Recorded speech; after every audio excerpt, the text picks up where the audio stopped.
Hindi na siya naghahanap ng kamansari kasi nga may ka-anniversary naman siya, si Paolo Avellino. Wow!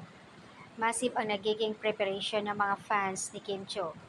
Usually mga Kim Cho fanatics global ang andoon sa kanyang 18th anniversary sa showbiz. May pa-electronic billboard pa sila. Kaya naman panay ang pasasalamat ni Kimi sa kanila. Kahapon lang, ayon niya sa kanya, thank you for reminding me, family. Today work marks my date 18 year and showbiz. Maraming salamat po sa lahat ng suporta through the year and thank you sa aking mga Kimpaw Facebook page for the bonggang surprise lead billboard. Salamat sa inyong lahat, grabe kayo.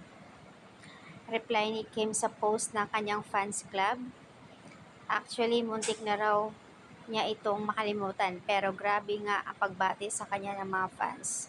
Ayon kay Kim sa It's Showtime kahapon, kaya nanghumirit si Chong Hilario na sana ay may ibang ka-anniversary si Kim. Sagot nga naman ni Kim na wala siyang kamansari pero meron siyang ka-anniversary char. So, ayan. Pero sumagot naman si Kim na nahanap na niya ang ka-anniversary.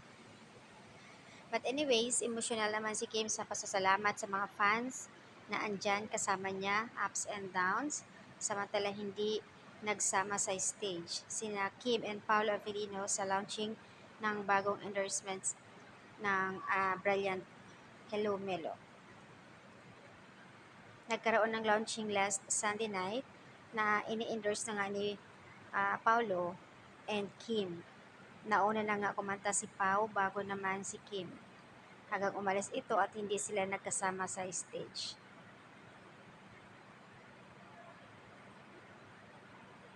At syempre masaya ang lahat at hindi pa rin maiwasan na magkakaroon talaga ng mga negative comment. Kaya ayan, ayaw talaga daw sila pagsamahin. Kasi nga, ang gusto ng may-ari mismo ng CEO na individual sila ng ganap. Pero nagtatakang iba, bakit nga raw kaila Kyle Dria magkasama sila sa Bora at talagang may pagduwit pa sila. So yun yung pagkakaiba talaga sa kanila.